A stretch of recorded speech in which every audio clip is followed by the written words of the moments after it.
Bonsoir à tous, ravi de vous retrouver pour une nouvelle édition sur Monaco Info. Voici les titres de ce jeudi 3 avril. Thomas Brezo sera notre invité ce soir. Réélu président du Conseil national, il évoquera avec nous les grands dossiers qui mobilisent la Haute Assemblée. Un chef 3 étoiles au guide Michelin, Marcel Ravin, a ajouté un nouveau macaron à son palmarès. Le chef des restaurants Elsa et Blue Bay partagera avec nous son bonheur. Une marche en faveur de la protection de l'environnement. L'association monégasque des athlètes olympiques a organisé aujourd'hui la 4e édition de l'Olympian Clean-up. 10 kilos de déchets ont été collectés lors de cette randonnée jusqu'à la Tête de Chien. Puis vous ferez plus ample connaissance avec les sœurs de route Juliette et Sarah. Dans une dizaine de jours, elles prendront le départ du rallye Aïcha des Gazelles. Nous avons appris aujourd'hui la disparition du docteur Jean-Joseph Pastor à l'âge de 93 ans, cofondateur du Centre cardio-thoracique de Monaco avec le professeur d'or en 1987 et ancien médecin personnel du prince Régnier III. Jean-Joseph Pastor était une personnalité monégasque de premier plan. Dans un communiqué, Son Altesse Sérénissime, le prince Albert II, salue la mémoire de celui qui a marqué l'histoire de la médecine monégasque par son expertise et sa bienveillance. Témoin de la libération de Monaco en 1944 et acteur discret de plusieurs autres grands moments de l'histoire récente de notre pays, Jean-Joseph Pastor laisse derrière lui un héritage riche de souvenirs et d'accomplissements. Ce sont les mots du prince souverain dans ce communiqué. Ancien président du conseil d'administration du centre hospitalier Princesse Grace, il aura été aussi pendant 40 ans conseiller national de 1968 à 2008, dont une décennie à la vice-présidence de l'institution parlementaire. La Haute Assemblée lui a d'ailleurs rendu hommage aujourd'hui, comme elle a rendu hommage hier à Henri Rey et Didier Guillaume, disparus en janvier dernier. Un hommage appuyé par une minute de silence. Lors de cette séance, Thomas Brezo a été réélu président du Conseil national par 22 voix. Il est notre invité ce soir en studio. Bonsoir Thomas Brezo. Bonsoir Émilie. La séance d'hier a été marquée par des hommages rendus à Henri Rey et Didier Guillaume. On a appris aujourd'hui aussi la disparition du docteur Jean-Joseph Pastor, cofondateur du Centre cardio-thoracique. Ce sont des personnalités qui ont marqué de leur empreinte la vie monégasque. Tout à fait. Henri Rey et Didier Guillaume se sont éteints déjà au début de l'année 2025. Successivement et ça a été un choc pour l'ensemble de la principauté, que ce soit le premier, Henri Rey, qui a été élu au Conseil national pendant 40 ans, Didier Guillaume qui n'aura passé que 4 mois en principauté de Monaco mais qui aura marqué la principauté de son empreinte et aujourd'hui même le docteur Jean-Joseph Pastor, lui aussi qui a passé 40 ans au sein du Conseil national, donc il co-détient le record de longévité pour un Conseil national. Un homme qui a été toujours dans la mesure, jamais dans l'affrontement lors des débats, et puis qui a exercé d'autres fonctions par ailleurs, notamment auprès du Conseil de la Couronne ou en créant le Centre cardio-thoracique en principauté de Monaco. Donc voilà, encore un grand monsieur, encore un autre serviteur de l'État qui s'en va. Il était donc important d'avoir une pensée pour eux aujourd'hui sur Monaco Info. Vous avez été réélu, Thomas Brezo, président du Conseil national hier. Dans l'hémicycle, vous avez rappelé l'honneur de diriger cette haute assemblée. Tout à fait, c'est un honneur qui m'est fait, ne serait-ce que par mes collègues, pour la confiance qu'ils me témoignent. C'est surtout une fonction qu'il faut remplir avec un certain nombre de devoirs, un certain nombre d'obligations à remplir, que je m'efforce de remplir au mieux depuis un an maintenant. Et donc c'était la continuité des travaux qui avaient commencé, donc qui ne sont pas encore terminés et qu'il faudra poursuivre au cours des mois prochains. Oui, c'était il y a un an, jour pour jour. Vous avez remplacé Brigitte Bocon-Pagès dans des conditions plus ou moins conflictuelles. Depuis, vous avez insufflé votre identité, votre façon aussi de présider ce Conseil national. Quel bilan vous pouvez tirer de cette année écoulée ? Le bilan est bon, le bilan législatif est conséquent puisqu'il y a 18 textes entre les projets de loi et les propositions de loi qui ont été votés par l'Assemblée. Il y a eu trois votes de budget, de loi de budget, dont un vote qui n'a pas abouti, enfin en tout cas qui aboutit par un résultat négatif au printemps dernier sur le premier budget rectificatif. Donc ce sont des travaux, des études importantes à faire qui sont menées par les élus et par moi-même. Il y a également une dimension à l'international que j'ai voulu insuffler au sein du Conseil national et que je m'efforce de remplir pour véhiculer l'image de Monaco, parce qu'aujourd'hui le poids de l'international est devenu tel que nous n'avons plus trop le choix que de participer aux assemblées interparlementaires pour faire connaître les spécificités de la principauté de Monaco. Et la quatrième fonction, on va dire, du Conseil national, c'est de faire revenir aussi les gens auprès de l'institution, s'adresser à nous, d'une part pour faire part de leurs requêtes individuelles, ou encore une fois pour participer à l'élaboration des textes dans le cadre des consultations qui sont menées auprès des professionnels, des associations ou autres. Donc voilà, c'était important de remettre le Conseil national au sein des institutions de la principauté de Monaco. Je pense que ça a été fait, donc voilà, avec un certain dynamisme, méthodes de travail qui sont simples, hein, qui sont avant tout du bon sens, mais surtout de la franchise, de la clarté et de la transparence vis-à-vis des élus, et une place qui est laissée à la liberté de parole, à la liberté de pensée de chacun, et l'expression des sensibilités de chacun des élus. Donc on est une liste d'union, donc je pense que c'est essentiel pour pouvoir maintenir la cohésion de groupe. Et vous parlez de ce contact avec les monégasques, c'est pour cela que vous relancez les réunions publiques à partir de mai ? Tout à fait, puisque lorsque nous avons dévoilé les résultats au mois de novembre dernier. Parmi les réponses qui nous ont été données, beaucoup se plaignaient justement de ne pas avoir assez de contact avec les élus et de ne pas pouvoir s'exprimer. Donc la consultation a déjà été un premier moyen de pouvoir s'exprimer, et derrière nous avons essayé de penser à comment est-ce que nous pouvons communiquer et échanger plus directement avec les monégasques, et nous avons pensé effectivement ces réunions publiques directement dans l'hémicycle où les monégasques viendront s'exprimer, pourront s'exprimer, on viendra les écouter pour pouvoir ensuite enrichir nos travaux. L'avenir, ce sont des dossiers qui vous intéressent.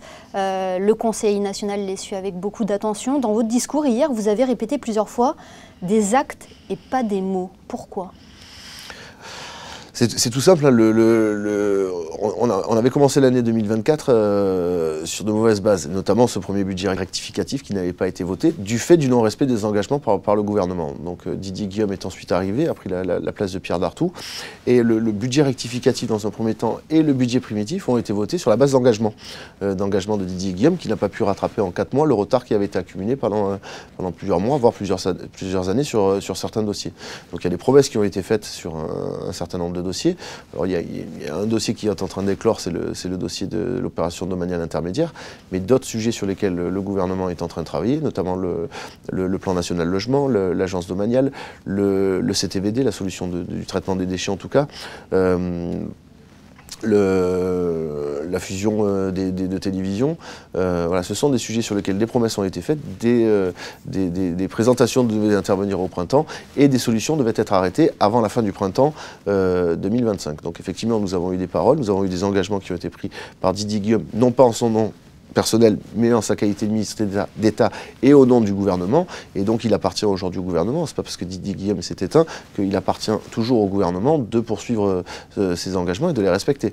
Donc nous serons vigilants sur le respect de ces engagements, et avec une date limite qui a été fixée au 30 juin par le gouvernement lui-même. Donc effectivement, il y a des promesses qui ont été faites, il ne reste plus qu'à les transformer. Et ça, c'est important pour nous parce que ça conditionnera bien évidemment le vote du budget, des budgets en fin d'année. Mais vous avez des réponses de la part du gouvernement sur l'avancée de ces projets. Didier Guillaume avait annoncé, notamment, vous parlez du logement, de la seconde phase de ce plan en décembre dernier. Tout à fait. Alors l'opération intermédiaire est en bonne voie, puisqu'il y a quelques problèmes juridiques à régler mais qui sont en bonne voie. Il y a notamment une loi des affectations qui nous permettra d'acquérir le foncier qui sera voté ce soir au sein du Conseil national. Donc c'est la seule opération sur laquelle nous avions quelque chose de concret. D'autres sujets comme le centre commercial de Fontvieille, Didier Guillaume lui-même, quand il avait découvert le dossier, avait déclaré que c'était ni fait ni à faire et avait qualifié la situation de totalement ubuesque, avec déjà près de 40 millions dépensés pour rien. Donc là encore, on attend qu'un projet nous soit présenté, il devait être revu, repensé. Là, nous n'avons rien à cette heure-ci, donc il y aura jusqu'au 30 juin pour nous présenter un projet. Il y a également le quartier de l'Annonciade, sur lequel ça fait des années, ça fait 15 ans qu'on entend parler de ce quartier, ce projet-là, et aujourd'hui, il n'y a rien qui est sorti. On nous a annoncé des études d'urbanisme qui devaient être lancées à la fin de l'année 2024. Aujourd'hui, aucune étude n'a été lancée, on n'a rien vu et surtout on relance le gouvernement et on n'a aucune réponse. Donc voilà, ce sont des sujets sur lesquels nous resterons fermes et nous attendons des réponses concrètes avant la fin du printemps, donc avant le 30 juin prochain. Eh bien, merci beaucoup Thomas Brezzo d'avoir été notre invité ce soir à l'occasion de votre réélection en tant que président du Conseil national. Merci à vous. Merci Midi. J-1 avant le tirage au sort du Rolex Monte Carlo Masters, un événement à suivre en direct sur Monaco Info à partir de 17 h, suivi des toutes premières réactions. Aujourd'hui, le tableau final s'est enrichi de 3 nouveaux joueurs, Stan Wawrinka, Fabio Fognini et le monégasque Valentin Vachereau. Ils rejoignent ainsi le français Richard Gasquet, déjà détenteur du précieux sésame. Pour tout savoir sur le Rolex Monte Carlo Masters, rendez-vous dès lundi sur Monaco Info avec les experts tennis Christophe Pacaud, Frédéric Elion et Laurent Orsini. Sur le Rocher, 4 nouveaux ambassadeurs ont remis leur lettre de créance aujourd'hui au Prince Albert II, à commencer par le représentant de la Malaisie, M. Bin Mod Hashim. Après avoir occupé différentes missions diplomatiques en Asie, il est, depuis 2024, ambassadeur de Malaisie en France et au Portugal, et désormais ici, à Monaco. Barbara Kodel-Jensen, ambassadeur de l'Autriche, a elle aussi remis ses lettres de créance au prince souverain. Lors de sa carrière, elle a été nommée auprès de l'Union européenne, des Nations Unies et de l'OTAN pour représenter son pays. Elle a été suivie par Luis Alberto Posadas Alfaro, ambassadeur du Honduras, qui occupe depuis 2023 les mêmes fonctions auprès de la France. Et enfin, Senkun Sila, ambassadeur de Guinée, a clôturé cette remise de lettres de créance. Par le passé, il a été ambassadeur de son pays au Japon, à Singapour ou encore aux Philippines.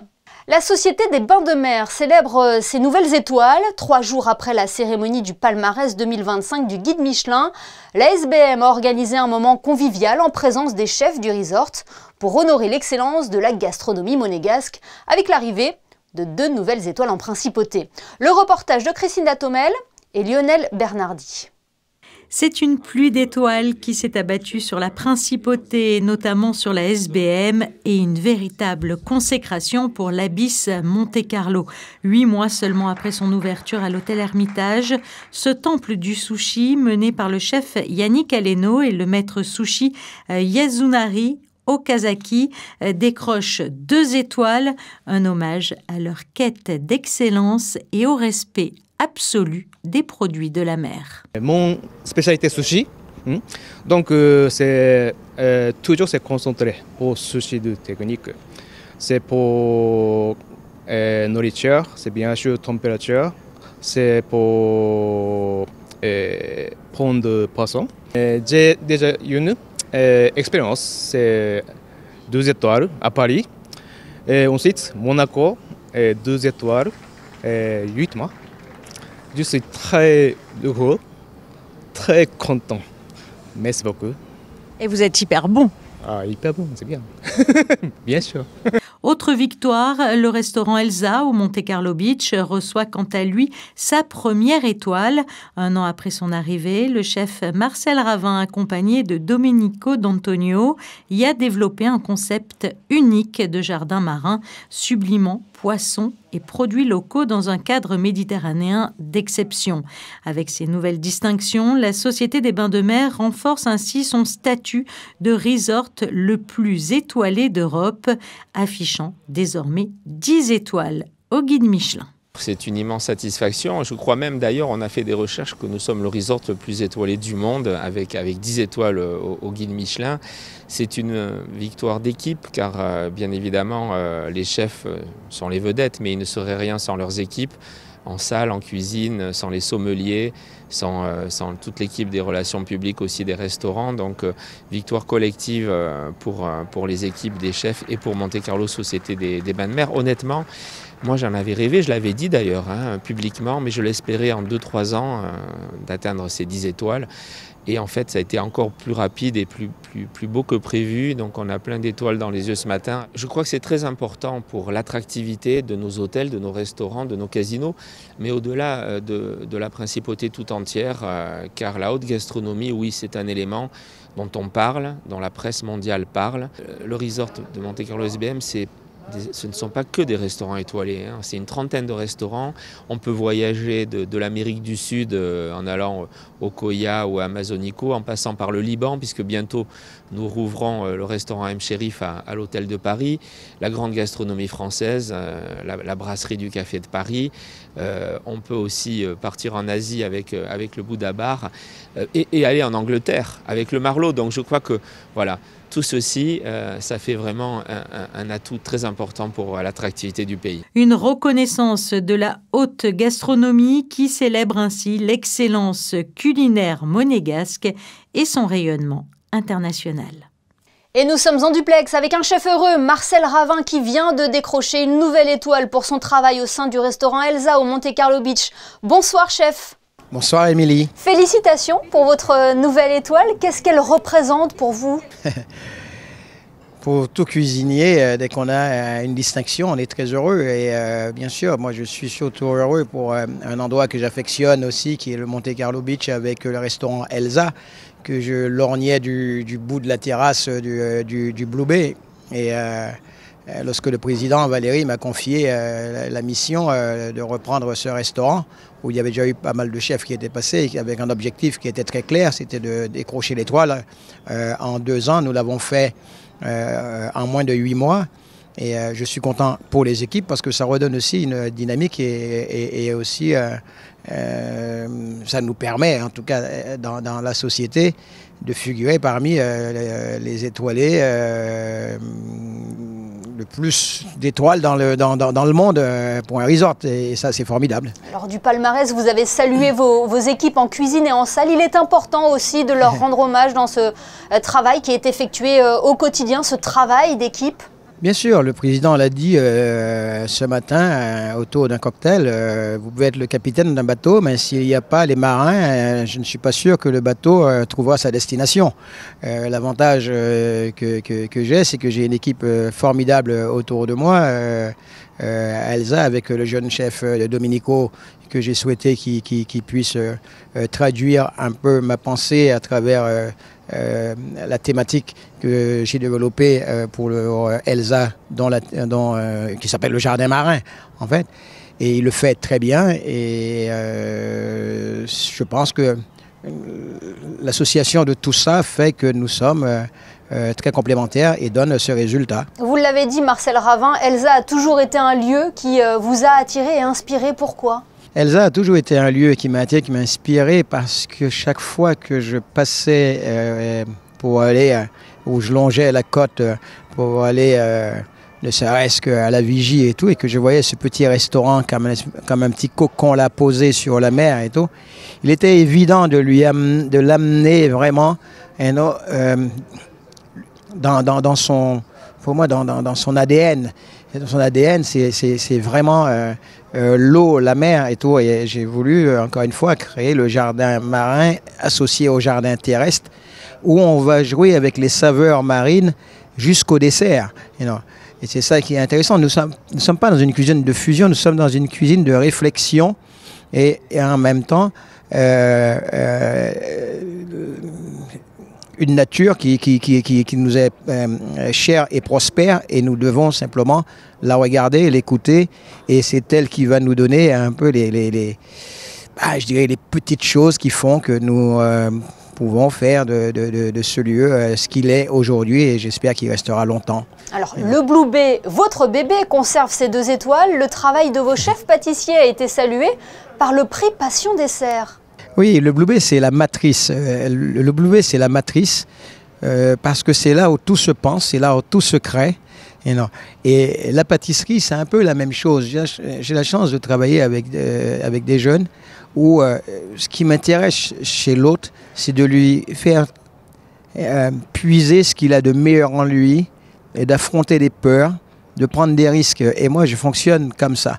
Alors, j'ai la chance d'avoir des personnes autour de moi qui acceptent cette je dirais, c'est même pas, on n'est pas dans un travail de pression, on est dans un travail de recherche et tout, mais quand on fait de la recherche, ça nécessite un engagement et parfois, c'est difficile, mais quand le résultat arrive, on est satisfait et je suis très heureux pour ma pâtissière Floriane Grand et qu'on lui ait décerné ce prix de passion en dessert, parce qu'elle le mérite vraiment, et comme Domenico pour Elsa. Eh bien, merci infiniment, Marcel Ravin, de nous avoir fait l'amitié d'être avec nous ce soir et félicitations pour votre parcours et vos étoiles.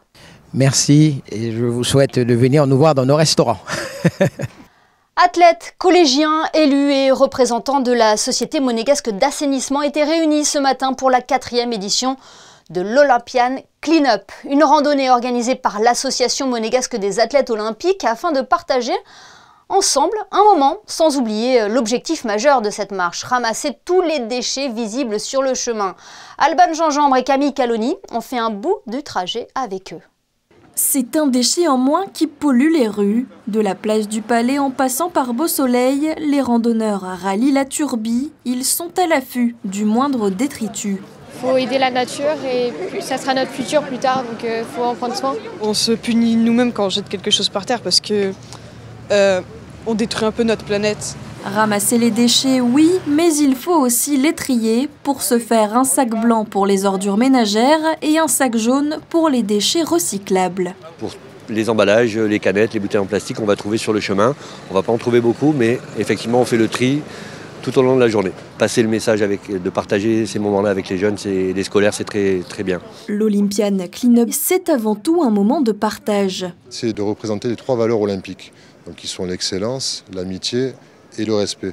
Donc dans ces valeurs-là, il y a le respect de l'environnement, il y a l'amitié puisque nous allons faire cet événement tous ensemble, et l'excellence puisqu'on va devoir se dépasser pour aller jusqu'à la tête de chien. On partage effectivement ce moment de marche qui nous permet effectivement d'échanger sur plein de choses et aussi de leur apprendre les efforts, de comprendre effectivement dans le monde et l'environnement surtout qui les entoure et de faire attention un peu à ce qui se passe à côté. Une matinée placée sous le signe du partage qui aura permis de rendre les rues plus propres. Elles s'appellent Juliette et Sarah. Dans une dizaine de jours, elles vivront l'aventure du rallye Aïcha des Gazelles. Les sœurs de route ont présenté hier à l'Espace 22, l'un de leurs partenaires, leur voiture, un 4x4 tout équipé qui va leur permettre d'affronter les dunes du Maroc dans ce rallye 100% féminin. Le reportage de Gaëtan Lebrun et Alexa Vial. C'est l'aventure d'une vie qui attend Juliette Rapper et Sarah Garsali. Les 2 meilleures amies représenteront le seul équipage monégasque dans cette édition 2025 du rallye Aïcha des Gazelles. Elles ont dévoilé hier en avant-première leur véhicule entièrement décoré aux couleurs de leur sponsor. Une étape qui les rapproche un peu plus de l'aventure hors du commun qui les attend. Là, c'est la vraie concrétisation de l'aventure. On a enfin ce véhicule dont on a tant rêvé, aux couleurs de l'Espace 22, un de nos sponsors, le plus gros. On a aussi Monaco Info qui est là pour nous aussi. On a la SBM, l'État monégasque qui nous a aidés. On a Cars Protect qui a posé ce magnifique covering et Graphic Service qui, sans eux, on n'aurait rien de tout ça puisque c'est eux qui nous ont tout imprimé et on a fait appel en fait à l'excellence. On est ravis. On remercie les gens qui nous soutiennent. On remercie toutes les personnes qui ont contribué d'une façon ou d'une autre à ce moment-là. Et on a hâte le 12 avril de pouvoir fêter le départ avec les Monégasques, avec toutes les personnes présentes et juste de faire de ce départ et de cette aventure une fête pour une belle cause. Les Sœurs de Route ont décidé de représenter l'association France Sclérose en plaques lors de cette aventure. L'objectif pour elles, soutenir les causes qui leur tiennent à cœur, se surpasser, mais avant tout partager cette aventure humaine. Là, ça va être incroyable, ça va être magique, tout ce qu'on va vivre humainement avec Sarah. On va être toutes les deux pendant 9 jours dans une tente, la journée 12 heures de route par jour, donc sans téléphone bien sûr, où on va savoir mettre des points GPS, taper les balises, donc tous les checkpoints, et le soir on va être au bivouac. Donc je pense que ça va être juste un moment hors du temps, en suspens, et quand on va revenir, on va faire je pense que, en fait, tant que les personnes ne l'auront pas vécu, ils ne pourront pas comprendre ce qu'on a vécu. L'artiste Ilham El Jadaoui a elle aussi tenu à offrir son soutien aux Sœurs de Route, en leur remettant un porte-bonheur symbolisant leur courage et qui les accompagnera tout au long de cette aventure. J'ai choisi le logo de la rallye de la Gazelle, en fait avec les perles, les pierres précieuses naturelles, c'est rouge et blanc pour le drapeau monégasque, et après la gazelle en vert pour faire un mariage entre le Maroc et Monaco. Départ le 12 avril de Monaco pour les deux aventurières et direction le Maroc pour 9 nuits dans le désert du Sahara, sans GPS mais avec une navigation à l'ancienne en hors-piste. Et nous suivrons bien évidemment l'aventure des Sœurs de Route de près, car Juliette Rapper n'est autre que notre productrice de contenu audiovisuel. Départ le 12 avril prochain. Bonne chance à elle. Nous vous emmenons à présent dans les coulisses des ballets de Monte-Carlo. Qui n'a jamais rêvé de connaître les dessous d'une création artistique? Eh bien, le public des imprévus a pu le découvrir hier lors d'un rendez-vous proposé à l'Atelier des Ballets. Une immersion dans les 2 prochaines créations de la compagnie et qui seront présentées mi-avril sur scène. José Sacré vous en dit plus. Les imprévus des ballets de Monte-Carlo permettent à un public privilégié d'apprécier à l'Atelier des Ballets les subtilités de l'art chorégraphique en étant placé au plus près des danseurs. Le 2 mars, cette soirée était réservée aux partenaires des ballets de Monte-Carlo, le CFM Indo-Suez. On a la chance d'avoir en ce moment les 2 chorégraphes qui préparent 2 des 3 ballets que nous présenterons au mois d'avril, à savoir Alexei Ratmansky et Marco Göke. Et tous les 2 ont accepté de répéter pour le public le ballet en cours.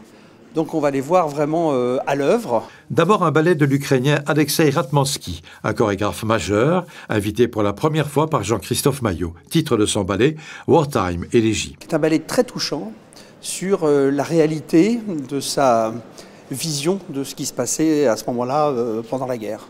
Et c'est une pièce qui est très très belle parce que c'est une métaphore de la souffrance que peut ressentir un peuple envahi et qui conserve cependant la mémoire et l'espoir de pouvoir retrouver un jour ses racines dans les conditions dans lesquelles il vivait précédemment. Et puis le deuxième, c'est Marco Göke, que les gens connaissent bien ici, à qui j'ai demandé de faire une création sur la nuit transfigurée d'Arnold Schönberg, en accord avec le Printemps des Arts, puisque le Printemps des Arts fait tout son festival autour de Pierre Boulez, et que Pierre Boulez considérait cette œuvre comme une œuvre très importante, majeure, qu'il aimait diriger, et qu'il aimait beaucoup écouter. Et Marco, c'est son univers absolument exceptionnel, mais les gens n'ont jamais l'occasion de voir ce personnage, puisque son écriture est très particulière, le personnage est tout aussi particulier, et là d'avoir la chance de pouvoir le voir travailler et de voir comment il fonctionne. Normalement il travaille dans le noir, il y a très peu de lumière, il met des lunettes de soleil, il se rapproche très proche des danseurs, enfin, c'est vraiment un phénomène très à part, très atypique. Sachez que l'intégralité de ces 2 ballets et les 4 tempéraments de Balanchine seront présentés du 23 au 27 avril au Grimaldi Forum avec l'Orchestre Philharmonique de Monte-Carlo. Ce journal est à présent terminé, mais l'information continue sur nos réseaux sociaux et notre site internet. On referme ce JT avec les photos de la 4e édition de l'Olympian Clean Up, une marche pour l'environnement organisée par l'Association monégasque des athlètes olympiques. Photo signée ce soir, Stéphane Dana. Je vous laisse en compagnie d'Alban Jean-Jean pour la météo. Passez une excellente fin de semaine sur Monaco Info et n'oubliez pas, demain à 17 h, en direct, le tirage au sort du Rolex Monte Carlo Masters.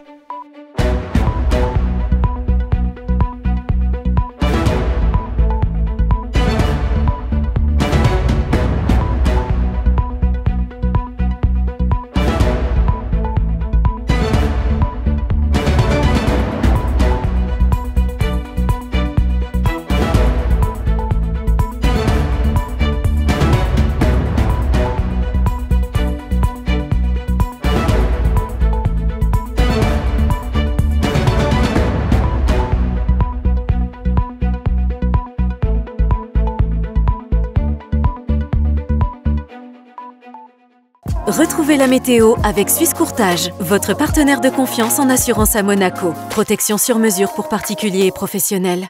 Bonsoir à tous, peu de changements dans le ciel de demain, la journée sera sensiblement la même qu'aujourd'hui avec un beau temps malgré quelques petits passages nuageux, un léger vent toujours mais pas de pluie, le thermomètre affichera 14 degrés le matin et jusqu'à 18 degrés l'après-midi. Vendredi 4 avril, nous fêterons les Isidore, nous fêterons aussi l'anniversaire de Victoire Ducruet, fille de Louis Ducruet et Marie Chevalier, la jeune monégasque fêtera ses 1 an. C'était la météo avec Suisse Courtage, votre partenaire de confiance en assurance à Monaco. Protection sur mesure pour particuliers et professionnels.